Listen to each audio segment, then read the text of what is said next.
Houdini said, nobody wants a man to fall to his death, but they want to be there when it happens. There's one kind of magic that puts the magician in danger, or appears to. This is the story of how dangerous magic has been defined by one man's legacy for more than 100 years. Whilst he certainly didn't invent the genre, he's overshadowed every performer who's followed him. Harry Houdini pretty well dominated the magic of his day and has thus become a legend, someone that young magicians like to emulate. Sometimes people kindly compare me to Houdini, and I take it as a huge compliment. Even the most extreme magicians creating new stunts today have been inspired by one of the greatest showmen the world has ever known, Harry Houdini.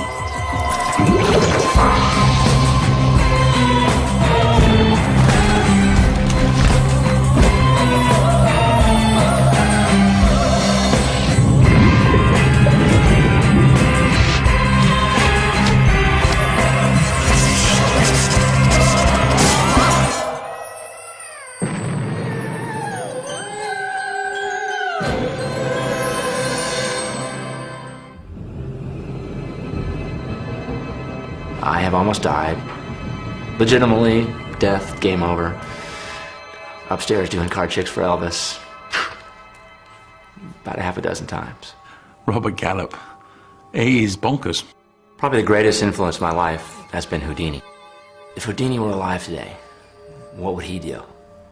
Escape from handcuffs. He'd escape from mailbags before. He's a big escaper of jail cells. Big fan of aircrafts. Aircraft's hardly been off the ground. He was already thinking, what can I do with a plane? And it came to me. Aircrafts, handcuffs, mailbag, jail cells. Now this would be cool. This is something Houdini would do. I go, yeah. Robert Gallup is one of the current generation of extreme escapologists. In 1996, inspired by his hero, Gallup created Death Dive. Pushed out of the back of this aeroplane over the Mojave Desert, he had seconds to escape before drilling a hole in the ground.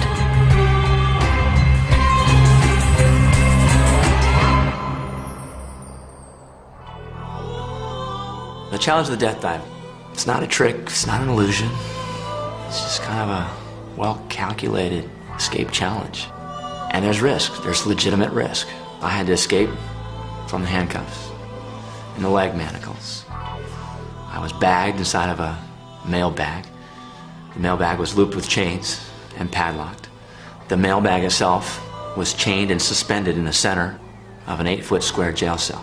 And my parachute was attached to the outside of the jail cell. While throwing myself out of a plane at 18,000 feet, I had about 45 seconds to escape from the chains, the locks, the shackles, escape from the mailbag, climb out of the mailbag, climb over to the jail cell door, pick the lock on the front of the jail cell door, open the door, climb out, grab my parachute, attach my parachute, get away from the jail cell, hopefully with enough altitude to still deploy my parachute and land safely. 9 months it took me until we could actually pull it off. 9 months leading up to 45 seconds. Probably the dangerous, most harrowing, certainly the most harrowing 45 seconds of my life. And I was just amped to do it, and pretty stoked when we pulled it off.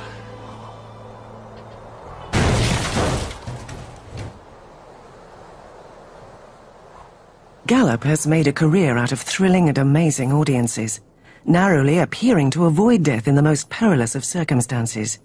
Few performers can aspire to his degree of daredevilry.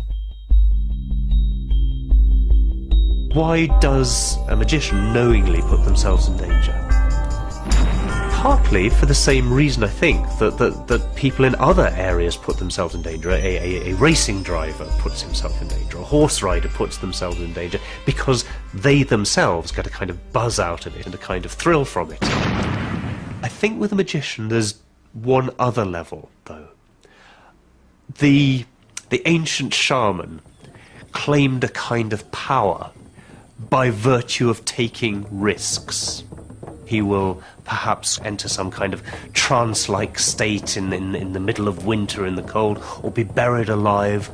They then return to the tribe with the power that risk confers upon them.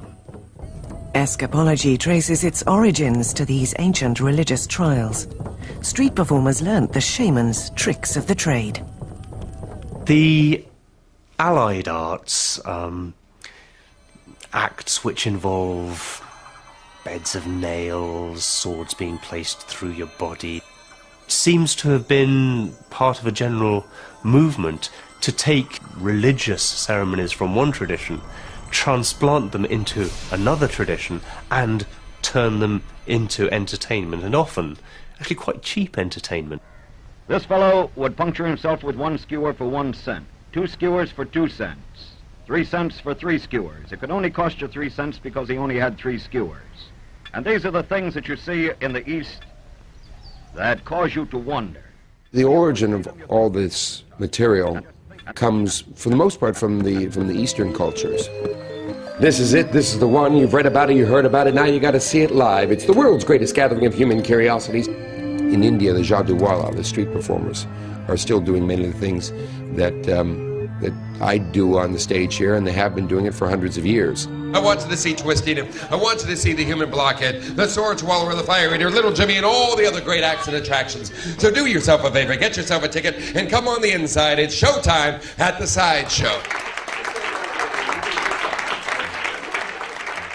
When you look at people like the Fire Kings and the Sword Swallowers, you're seeing what you're assuming to be actual danger. But these people inevitably have their own tricks of the trade, which come quite close to the tricks of the performing magician. Oh, come on. You never know when the throat is going to seize up on you. And when that happens, you have to be very careful to not panic, because if you do and you rip it out, you're going to be ripping up your esophagus. And the most minor of injuries you could do there is just get abrasion, scratches. The worst thing that could happen is that you're actually going to get a laceration that's going to cause hemorrhaging, and you'll probably be dead in about 10 minutes. Or, that's assuming it goes down the throat. If you are not aligned properly, you can actually puncture the esophagus, and then it's about 5 minutes before you die.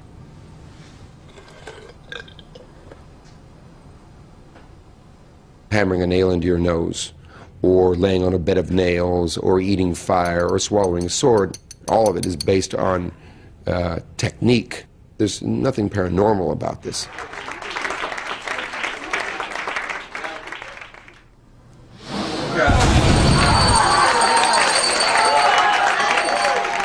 In the 2nd century BC in Sicily, there was a slaves' uprising, and their leader, called Eunice, was a great orator and inspired them through his speeches, but also by the fact that as he spoke, he breathed fire.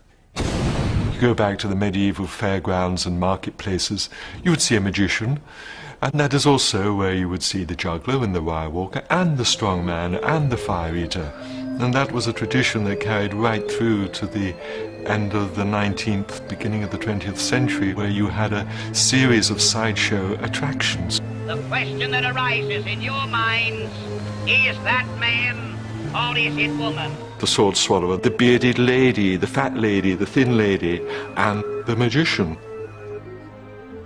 It was here that a young magician called Harry Houdini learned the skills that would make him famous worldwide. Houdini was a great showman. I put him in the category of 2 great showmen in United States history. P.T. Barnum is #1 and Houdini was #2. I mean, people sometimes fail to realize that he was probably one of the greatest entertainers of all time. He was more famous in his time than any entertainer in our time today. No matter who you are, no matter what you do, everyone always refers to Houdini. No matter how great your stunt, people always say, like Houdini. But he wasn't the only guy at that time doing escapes. He might have said he was, and he might have gone out of his way to destroy anybody else who was doing it. But there were other escape artists at the time. With uncharacteristic modesty, he even alluded himself to a performer called Latude in France, going back, I think, to 1700, who had escaped from handcuffs. And then going through the 19th century, you'd had people like the Davenport brothers, who had presented what in a sense was escapology, but disguised as mock spiritualism. The Davenport brothers were touring during the craze for spiritualism, a religious movement that believed that mediums could communicate with the spirits of the dead. They would be tied up with ropes and secured to the inside of a cabinet, and then when the door was closed, strange manifestations would be heard and objects would fly out of the top. The brothers' act implied that it was the spirits who were throwing objects around. Well, young Harry wasn't convinced of that, nor was Theo, his brother. And they decided that the spiritualists had just simply freed themselves. So that was the genesis of the act, although Harry presented it honestly, not as a result of spiritual activity or spirit activity, but as a trick and a demonstration of skill as well. He'd begun in a small-time way as a magician. At one time he called himself the king of cards. He was just performing simple card manipulations along the Dime Museum parade. But then he hit the idea, wouldn't it be great to escape from handcuffs? We're talking now the late 1800s. He was performing at the bottom of the bill somewhere in the worst slot, and an impresario called Martin Beck came along. Martin Beck was the chief booker for the Orpheum Circuit, one of the big vaudeville chains in America. And from that moment, Houdini moved from the small time to the big time. He sensed that here was somebody who could really catch the imagination. The next step was to come to London, in those days the entertainment capital of the world. So the first thing he did, he went to Scotland Yard. The police said, "Oh, no, no, no, you'll never get out of our handcuffs." But he knew actually that Scotland Yard handcuffs were among the easiest to get out of. And he did. The very next week he opened top of the bill at the Alhambra Music Hall in Leicester Square. When he sensed that audiences were growing tired of handcuff escapes on stage, Houdini added a dangerous new twist to the act. He would perform it underwater. He would announce this. He would have people in the papers, he would have people walking through the streets with placards saying, "Come see Houdini, death-defying escape." And he would jump off the bridge into the river and escape. Houdini never described the experience of an underwater escape, but we can get an idea from those who've since been inspired by the master to take the plunge. Diving into a river or lake handcuffed is always a very scary experience.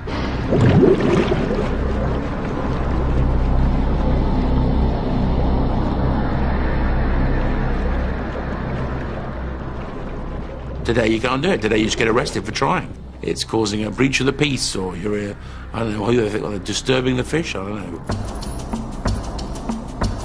It's very dark. Sometimes I go down as far as 20 feet underwater, and I'm doing everything by feel. I can't see my hand in front of my face. I'm usually being pushed various ways by the current. But the one thing that I am aware of most of all is the cold. There are many variables one cannot control in something like this. You're really at the mercy of the elements. You could be the greatest lockpicker in the world, but when you stand up on front of that parapet in the Hudson River, there's a lot of things that can go wrong. You don't want to die before your show. That's bad form. And Harry, he certainly didn't take any big chances. But the fact that you're going to jump off a bridge, manacled, and go beneath the surface of the water, you don't know what you're going to hit down there. You don't know what's going to happen. Houdini knew exactly what he was doing. When he was thrown in a box, he knew exactly where were the doctored bolts that his man had put in the night before, that he could just push out, and then he'd come up to the top. It was doctored, but it was nonetheless magic, because magic is about what you see. One of the things that Houdini did that hadn't been done before was to bring the audience onto the stage and kind of present himself as a "trust me, I'm honest" trickster.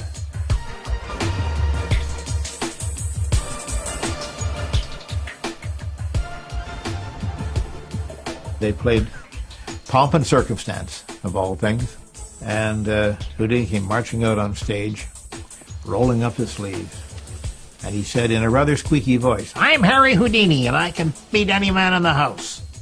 People would bring their handcuffs, and Houdini would escape from them immediately, so that it became a sort of joint act. They were trying to outwit him, so that was a very clever thing to do. He knew handcuffs was a cinch, and if they came on stage with something that wasn't quite standard, he knew how to get around that too. One of the common stories about Houdini was that his wife would give him a kiss before he went to try the challenge, and she would have a lockpick in her mouth where the kiss would transfer to him the key that would open it. This is an actual lockpick used by Houdini in Germany. And if I were to try to pass this thing to my wife in my mouth, I think I don't know if we could do it. If I can't get it in my mouth unless I shove it down my throat. Way too big. But that was fiction. But one of the most interesting lockpicks that Houdini ever made, and he made this himself, there was a lock that had a key like this. Now watch as I unscrew this, and you see this comes apart completely. I can take it out. I can rearrange these in different positions to copy any combination of the lock. Now you'll say, gee, that gives you about 1,000 combinations or more. However, you say, how do you pick the right one? How do you know which one to do? Houdini had some dental putty. As they handle the lock and check something, they would get an impression of the particular key they're trying to duplicate. A piece of wire, you could use a bobby pin from your hair, the innards of a ballpoint pen, anything that you can construct to go inside of the lock and essentially do the work of the key.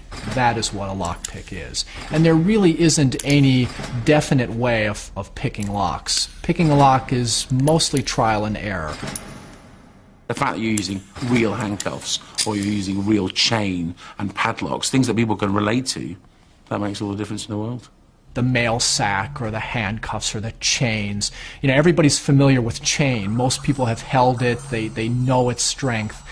And when you use those in your show, it adds a believability to what you're doing. Houdini said that anybody could do it with the proper training and skill. A quick example. If someone were to come on stage with 6 feet of rope, you might be terrified of that. You just can't take 100 feet of rope and tie anybody with it. There's too much rope. If you cut the 100 feet of rope into pieces, you could. But people don't realize that.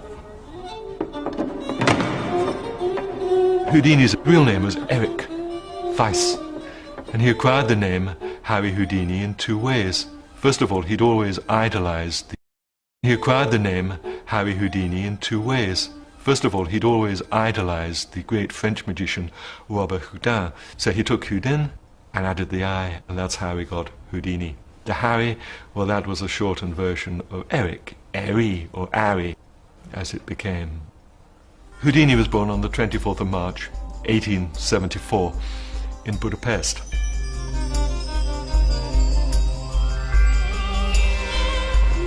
He came over in his mother's arms, one of the wave of immigrants coming from Europe into New America at that time, which I think is especially significant because so much of his act was a metaphor for the release of these people from persecuted conditions into the freedom of the new world. Here is a small-statured guy with a squeaky voice of a minority. He was a Jew, and he was coming out against the whole world. He represented them to a certain extent. Here's somebody who can make it. If he can make it, I can make it. He represented hope to loved ones who had lost their fathers and sons during the needless slaughter of the First World War. He represented hope to racial groups emerging from the thrall of slavery. He represented hope to the world in a way that possibly no other entertainer has since. It was utterly an acting out of his innermost desires. That was what he wanted to do, to break out of the poverty and the restriction of his life. I think it's this nakedness of acting out that is so compelling. I think the audience can identify with it in a way that is impossible if what you're just seeing is somebody doing tricks.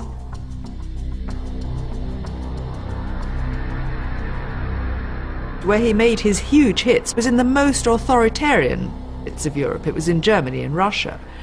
In Russia, he made a particular sensation by breaking out of the locked van in which prisoners were transported to Siberia. From the point of view of the people, this was absolutely extraordinary, and so he became a great folk hero. Houdini's act was really as much about psychology as it was about actual tricks. The real trick was what went on in the audience's head. He was acting out everybody's innermost desires. If Houdini's act played on the fears and desires of his audience, in his personal life, the idea that drove him to distraction was the thought of losing his mother. He was completely mother-fixated. I mean, he did marry, he never had children, but there's no doubt that the big love of his life was his mother. So when she died, he was completely devastated. And from then onwards, his act turns into a series of effective suicide attempts. I don't think there was ever much of a danger that he actually would die. But when, he was suspended high over a street in a straitjacket, I think a lot of the power lay in the fact that it was a real expression of what Houdini then felt. Houdini had an unerring ability to spot the popular appeal of a new idea. He was in Canada and being shown around a mental institution by a doctor friend when he saw one of the inmates trying to struggle free of a regulation straitjacket. He thought to himself, wow, that's great. An escape from a jacket like that should cause a lot of attention.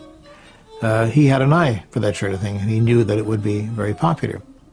And he was able to take one home from the institution and gradually devised a way of being able to release himself from such restraint.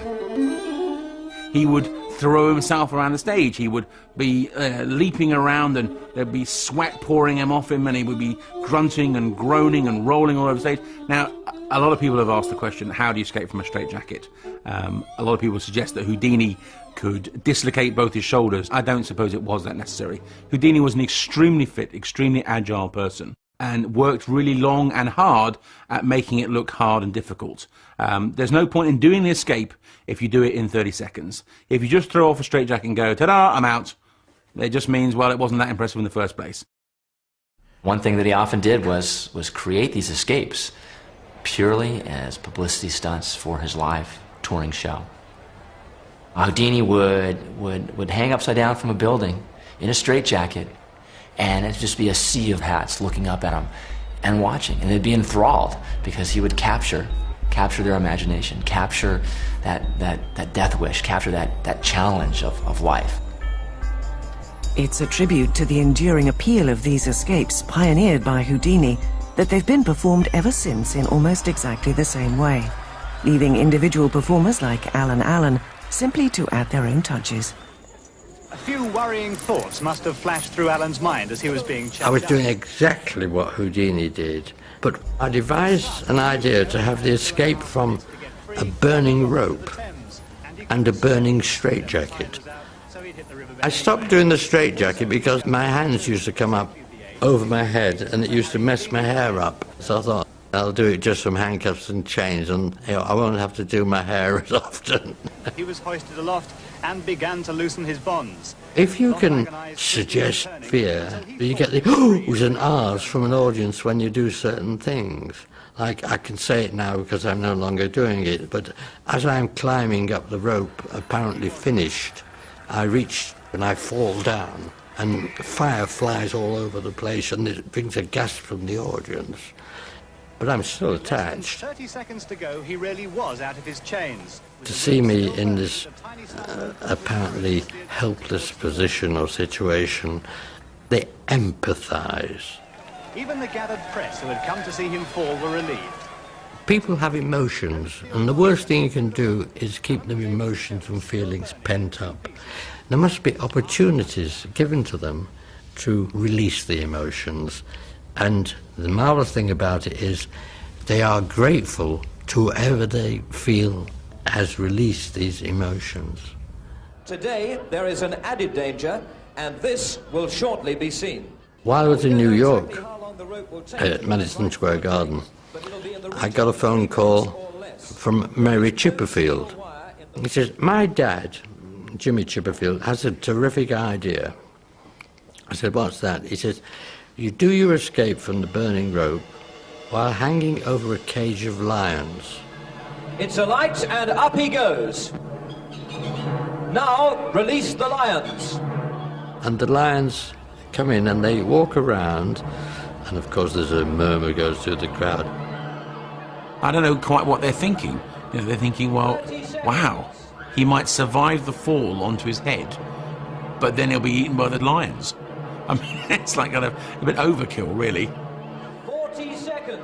We advertise death-defying, suggesting that at any moment during that performance I can be killed or injured. And it says underneath, for 3 weeks only, twice daily. 35 seconds, 2 minutes and 36 seconds, and he's down. It sounds a bit cold-blooded and that, but the truth of the matter is that is theatre. And regrettably, there's not a lot of that about today. No one knew better how to exploit audience suspense than Houdini. When he presented his famous milk can escape, he devised a way to get the theatre audience to rehearse the experience alongside him, so they'd know exactly what he was going through. He would say, at the moment that my head goes beneath the water, if you will, take a deep breath, all you people in the audience, and hold your breath as long as you possibly can. And you'd see people, I'm sure, sitting in the audience.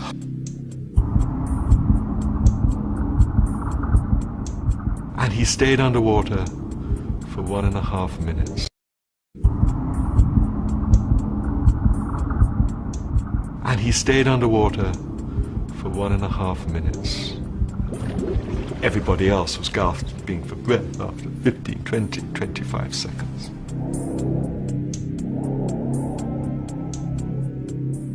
So they'd had the rehearsal, and they were going to do it for real. And everybody joined in. All right, let's do it. Take a breath and go down, and they would say to themselves, wow, he just did it as long as I did it, and longer, and now suddenly he just took a quick gulp of air, and then he went back inside.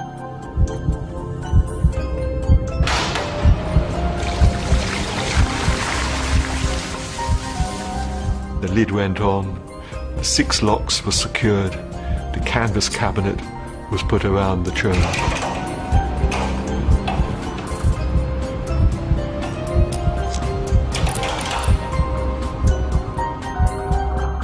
All the while, there he was in the milk churn. They were blasting out through the auditorium asleep in the deep. It became a very visceral experience for everybody sitting there watching. And there they sat. I mean, just watching the curtain. Can you imagine? Sitting there, watching the curtain while the music played, getting more and more and more terrified that the chap was actually going to die. And of course, you could hear the gasps of relief in the auditorium as people ran out of air. And the clock ticked away 1 minute, 2 minutes. Where was Houdini?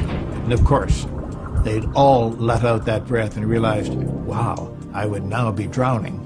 3 minutes, 3 minutes, 1 second, and he came through the curtain, a bedraggled wreck of a man, exhausted, having gone through the superhuman endurance test.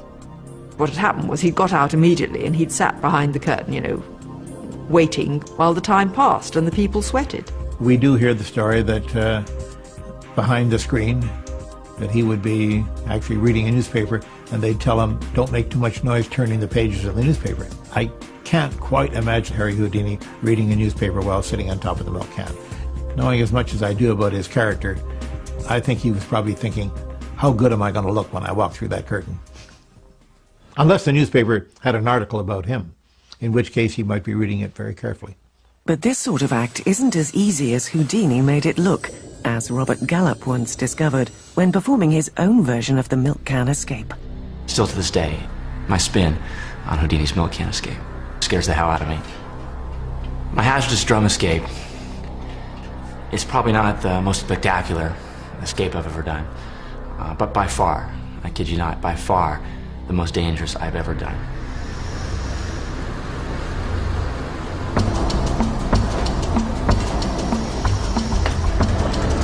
Stop, stop.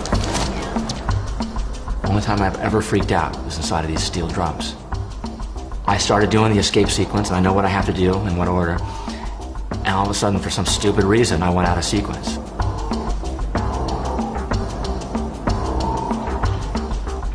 I mean, I had a problem with one of my handcuffs. I figured, okay, well, I'll skip that and go on to the next element that I have to get to.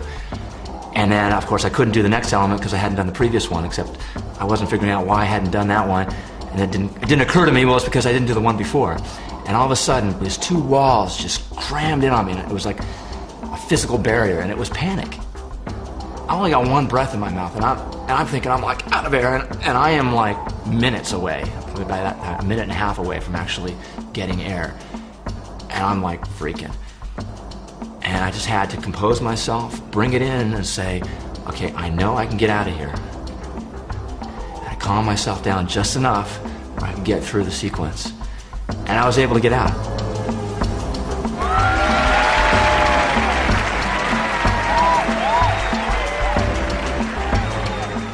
But it freaked me out. I wouldn't do that escape for several months after that. It was in my live show, and I said, that's out of the show, man. It's just too freaky.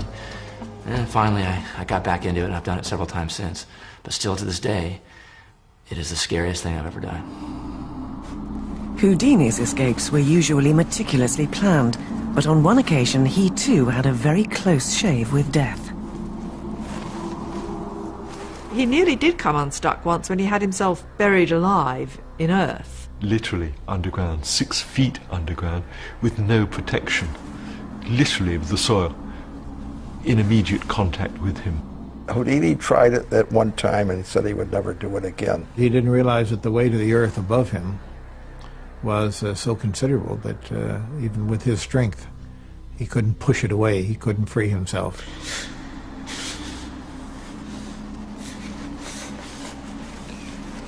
He got earth in his mouth. He wasn't able to scream out.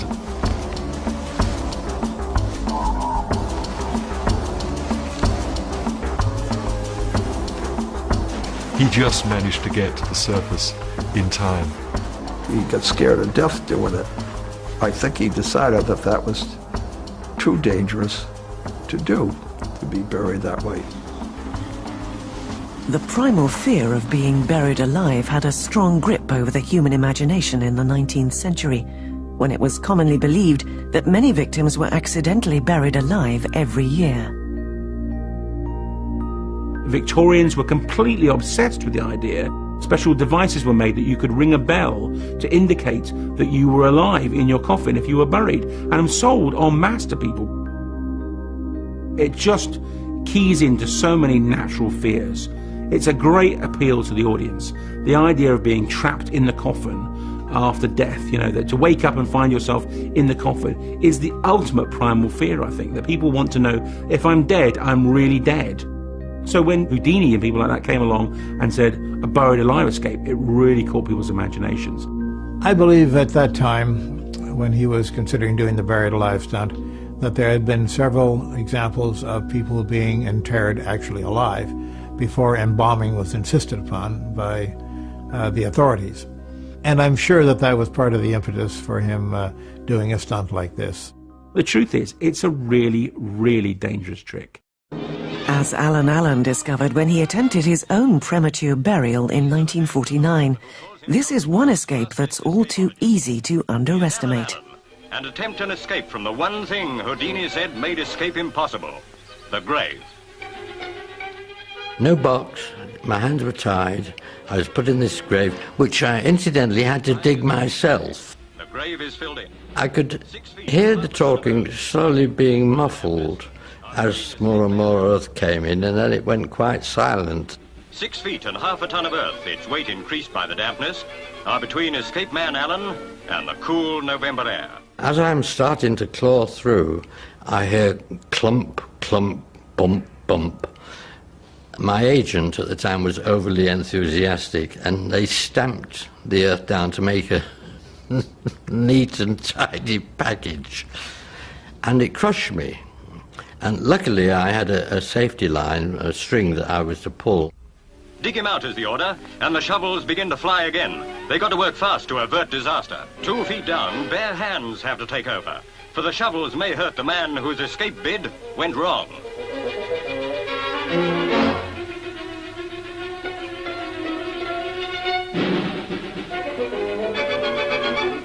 "38 minutes after setting out on what he promised would be the world's greatest escape, Alan Allen is free, alive and sound. But only just." Things go wrong. Things go wrong all the time. There's almost that sort of sense of, to make it more exciting for the audience, you have to endanger your life more and more. And you get to the point where you go, what's the balance here? What's the balance between risking your life for entertainment's sake and making people have a good show? There was a gentleman who, not too many years ago, wanted to get a reputation like Houdini, and he did the buried alive effect. This fellow did it with wet cement. This fellow did it with wet cement.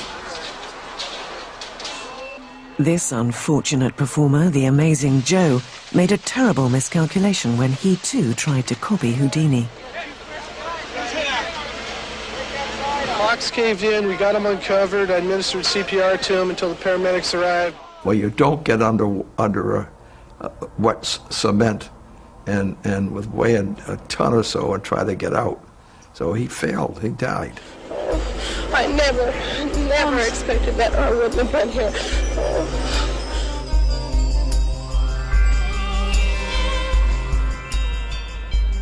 The contemporary performer who most looms large in any discussion of feats of danger allied to magic must be David Blaine.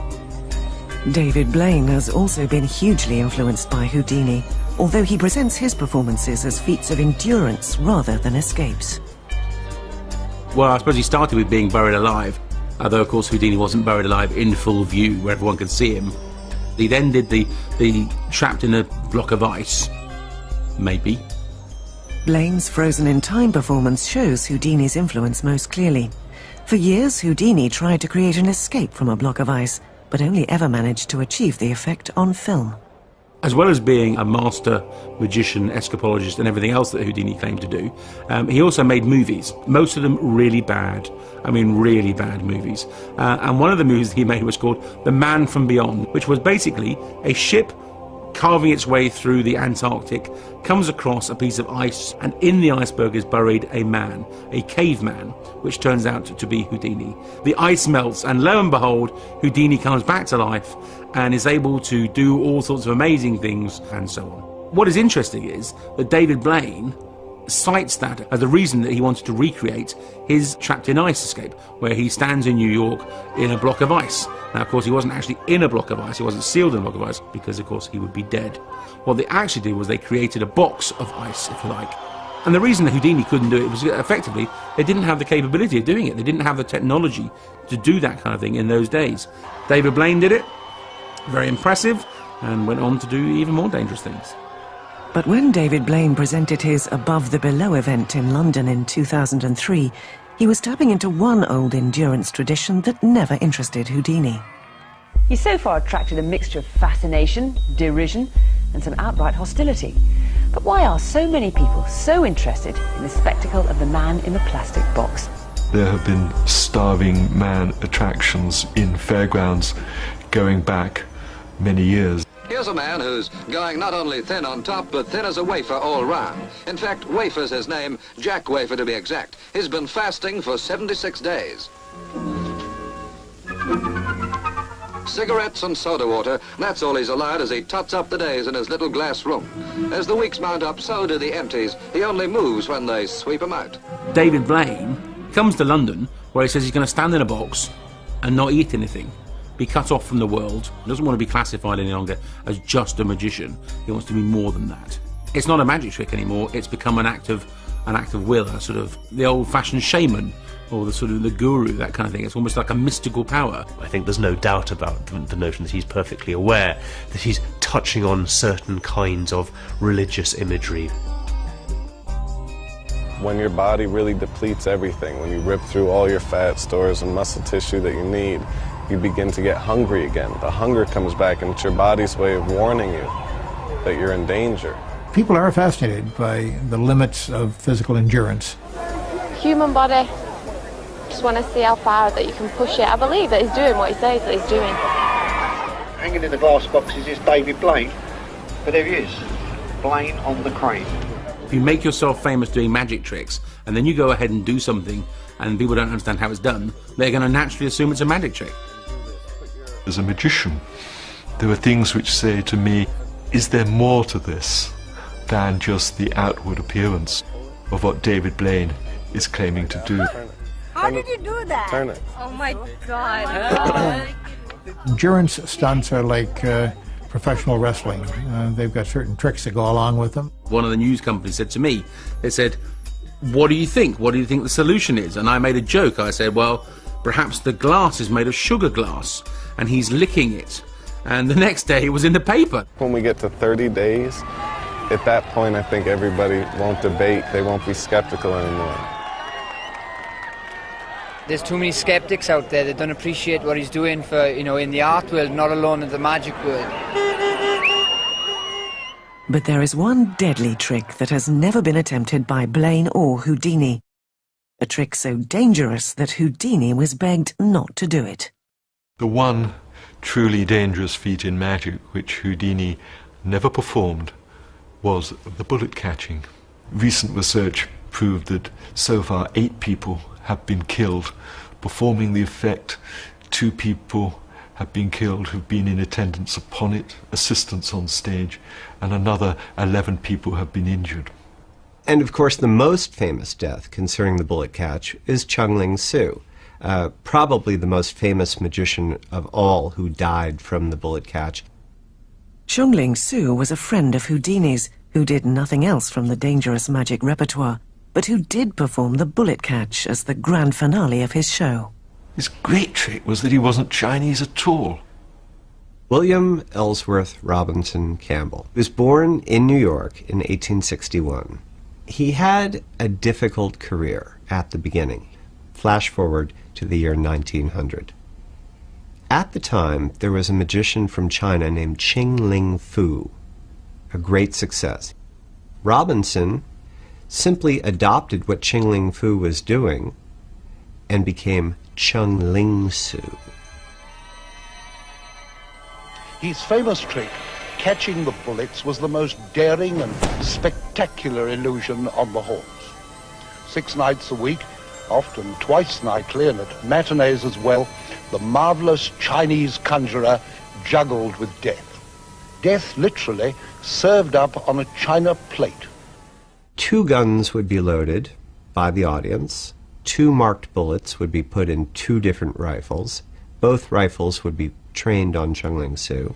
He would hold a plate in front of him. Both guns would report, he would recoil, and the plate would hold the bullets. That was the act.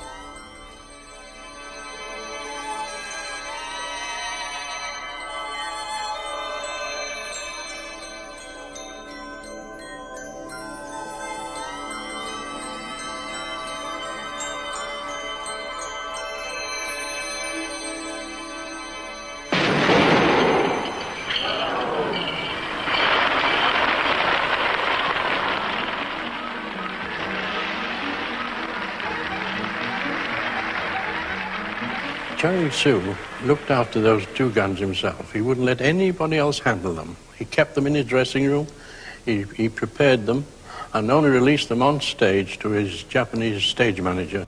And one of them had developed a fault where gunpowder had seeped in where it was not supposed to seep in. He was miserly with his secret. He thought he was acting with care. Actually, he was making a great mistake.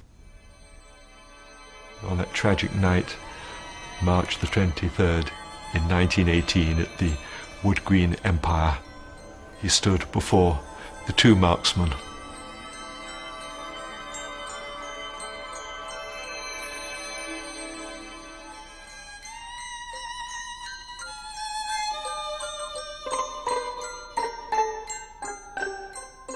The stage manager lowers his saber. The gun's fired. Robinson staggers back. One of the bullets penetrated two ribs, a lung, and his heart. Jack Grossman was one of the two men in the firing squad on that fateful night. Quite a lot of people went out to the theatre really didn't know what had happened. They didn't realise he'd been shot and killed. They thought it was the end of the performance, and quite a queer way of ending it. Months afterward, the guns had been examined by a gunsmith. They brought in a death. His death was brought on by misadventure. Despite its terrible track record, the bullet catch is such an exciting piece of entertainment that it goes on being performed today. Two modern magicians have devised their own version of the bullet catch that appears to double the risk. We're going to move a bullet from this side of the stage to that side of the stage, and another bullet from that side of the stage to this side of the stage without crossing that line. So we do the bullet catch, the most dangerous trick that's ever been done in show business. People have died doing it. We do it better, and we're not going to get hurt. And what initials are you writing there? M-Y-L. M-Y-L, which stands for? Mike Young Leal. Mike Young Leal. Leal? Yeah. And what did you write there, Brett? B-A-S. Which stands for? Brett Aaron Simon. Brett Aaron Simon. I'm going to put this bullet on my hand here. I want to get a shot. You see your initials there? I want you to get a shot of Mike's bullet and a shot of Brett's bullet over there. Got those close-ups? Rotate it there a little bit. When Penn and Teller do it, I know the modus operandi, and I know these two guys very thoroughly. They're not in any danger whatsoever. But, boy, it's clever. And watch these bullets. We will not cross the line. We have real guns on stage, and real bullets, and real police officers have checked it out. And we weren't allowed to do it in England because no one could find anything fake we were doing. But there is nobody that's so ignorant as to think we're not doing a trick. So it's the next round fired. You see that? Teller will do the same. Brett, and I know that most of the magicians out there have no idea how it's done. And I'm not talking.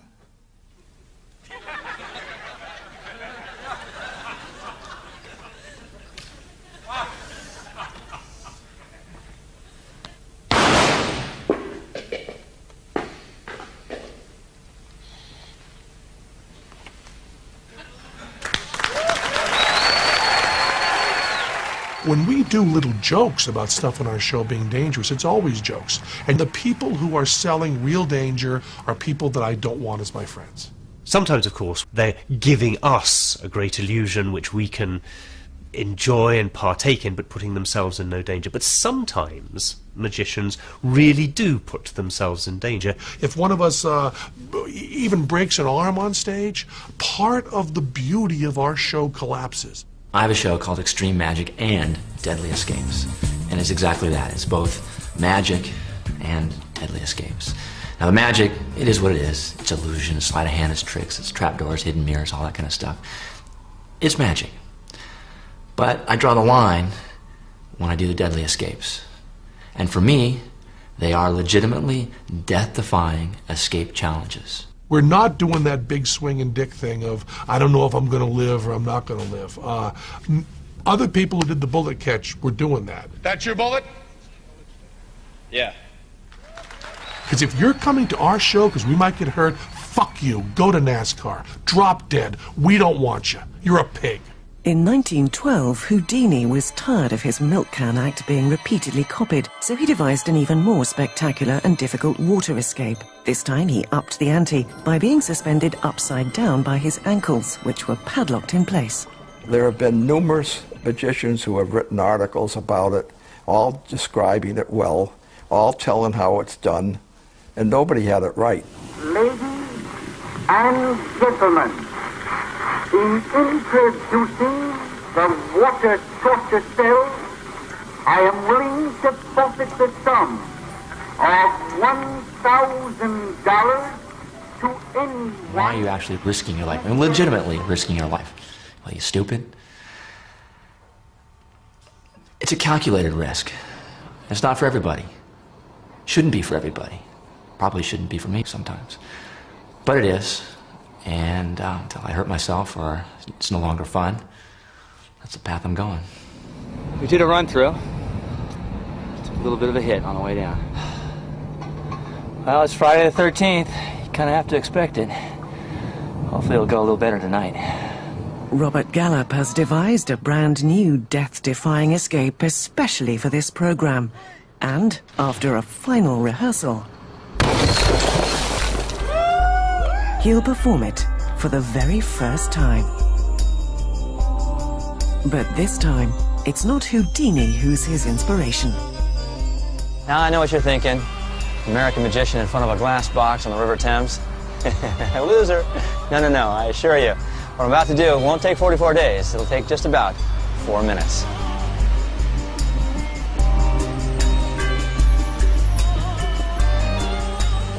Now we're going to show you what's going to happen when that box actually reaches its apex, 30 meters above the ground. That rope will become taut, and then, of course, triggering that trap. Let's give it a go, Mark. Show us what happens. Here we go. Now, the crane is actually going to lift me almost 30 meters above the ground. When it reaches its apex, this trigger line will be pulled taut. At that point, if I'm not out and secured, I will fall when the trap door opens. All right, we're going to start with the posy straitjacket. I'm going to be put into a straitjacket, not one but 2 straitjackets. Then I will be placed inside of this glass box, locked inside of this glass box. Guideline, stand by. On the bottom of the glass box, there's a hair trigger tied to a rope, which will be anchored to an anchor block. Nice and straight. Looking good. Light torches! Light torches! Torches ready! Torches are lit! All right, go fire! Go fire! Light the spikes! At least it's a little warmer up here. There's going to be almost 100 flaming spikes directly beneath me. Remember, if I don't get out of both straitjackets in time and clip into safety, I will fall directly down onto these flaming spikes from 30 meters above. Stand by, escape! Standing by for escape. Crane up. Standing by. On your cue, Robert! 3, 2, 1! Go, escape, go! Raise the crane, go! Steady, steady the line! Steady on both sides, please! Come on! Come on! Come on! 40 seconds! 40 seconds! Hurry up, Robert! Okay, babe. Damn it! 1 minute! 1 minute! You need to hurry! All right, one more. 110!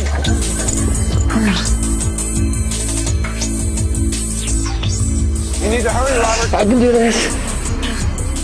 1 minute, 50 seconds. 15, 14, 13, 12, 11, 10, 9, 8, 7, 6, 5, 4, 3, 2, 1. Jesus. Oh, God.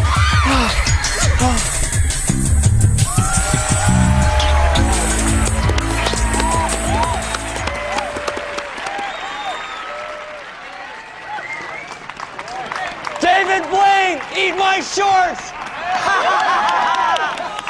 I guess there's 2 ways to be a dangerous magician. create the illusion that it is actually very dangerous. Or be one whacked out guy and just go for it.